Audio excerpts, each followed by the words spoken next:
हूतियों को कहां से मिली इजरायल पर हमले के लिए बैलिस्टिक मिसाइल। जाने यमनी गुट के हथियार हासिल करने के 3 सोर्स। हूती विद्रोहियों के इस मिसाइल से इजरायल में ट्रेन स्टेशन पर कांच टूट गया और कुछ लोग मामूली तौर पर घायल हो गए। इस हमले के बाद हूतियों ने इजरायली सेना और सरकार को चिढ़ाते हुए कहा कि उन्होंने इजरायल के उस एयर डिफेंस को भेद दिया है जिसे वह बहुत उन्नत मानता रहा है। यमन के हूती विद्रोहियों ने अपने हमले से इजरायल और दुनिया को चौंका दिया है। रविवार को हूतियों की ओर से दागी गई एक मिसाइल इजरायल के वाणिज्यिक केंद्र तेल अवीव के पास गिरी। इस हमले की जिम्मेदारी लेते हुए हूती नेता अब्दुल मलिक अल हूती ने कहा कि हमने बैलिस्टिक मिसाइल से हमला किया, जो सफलता के साथ इजरायल के एयर डिफेंस सिस्टम को भेदने में कामयाब रही है। इस हमले में किसी की जान नहीं गई, लेकिन इसने पश्चिम एशिया में तनाव को बढ़ा दिया है, जहां पहले ही गाजा युद्ध के चलते नाजुक स्थिति बना हुई है। इजरायल के प्रधानमंत्री बेंजामिन नेतन्याहू ने भी अपने बयान में कहा है कि हूती विद्रोहियों को हमले की भारी कीमत चुकानी पड़ेगी।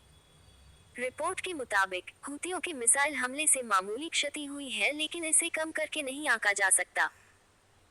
हूतियों ने जिस तरह से मिसाइल हमला किया है, उससे सवाल हो रहा है कि आखिर युद्धग्रस्त यमन में एक मिलिशिया ने इस तरह की लंबी दूरी की मिसाइल हमले करने की क्षमता कैसे हासिल की है। रिपोर्ट कहती है कि हूतियों की बैलिस्टिक मिसाइलों को हासिल करने और लॉन्च करने की क्षमता के पीछे ईरान है। यमन में 1990 के दशक में तेजी से बढ़ने वाले हूतियों ने 2015 में यमन में गृहयुद्ध छिड़ने के बाद अपने मिसाइल शस्त्रागार का निर्माण करने के लिए 3 सोर्स पर भरोसा किया है। इसमें यमन सरकार के हथियार, युद्ध की लूट और ईरान की मदद शामिल है। शीत युद्ध के दौरान यमन उत्तर और दक्षिण में विभाजित था और दोनों पक्षों को प्रतिस्पर्धी महाशक्तियों से सैन्य सहायता मिली थी।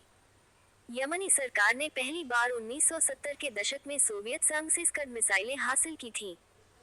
बाद के वर्षों में बैलिस्टिक और सतह से हवा में मार करने वाली मिसाइलें भी यमन के सैन्य भंडार में पहुंची।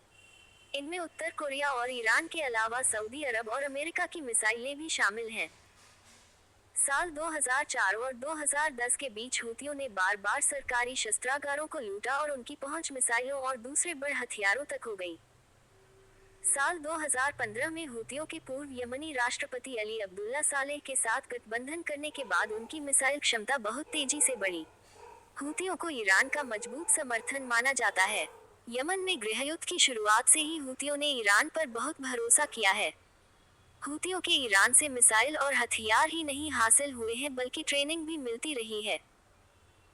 ईरान ने खुले तौर पर हूती को समर्थन की बात स्वीकार नहीं किया है, लेकिन अमेरिका और उसके सहयोगी दावा करते हैं कि उन्होंने कई बार यमन के रास्ते में ईरानी मिसाइल शिपमेंट को रोका है।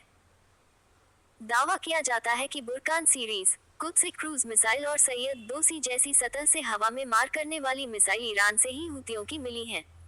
इन मिसाइलों से हूतियों की लंबी दूरी की मारक क्षमता बढ़ी है। यमन की अंतर्राष्ट्रीय स्तर पर मान्यता प्राप्त सरकार को मदद करने के लिए सऊदी के नेतृत्व वाले गठबंधन ने भी अनजाने में हूतियों को हथियार दिए हैं। हूतियों ने युद्ध के दौरान सऊदी बलों और उनके सहयोगियों से rocket launcher, anti tank missile और दूसरे तमाम उपकरण जब्त किए। 2015 में सऊदी गठबंधन के हवाई ड्रॉप दुर्घटना के बाद हूतियों ने RPG-26 वेरिएंट की एक खेप पर कब्जा कर लिया था। हूतियों ने हालिया वर्षों में मानव रहित हवाई वाहनों UAV का विकास किया है। ड्रोन भी अब उनके शस्त्रागार का एक महत्वपूर्ण हिस्सा बन गए हैं।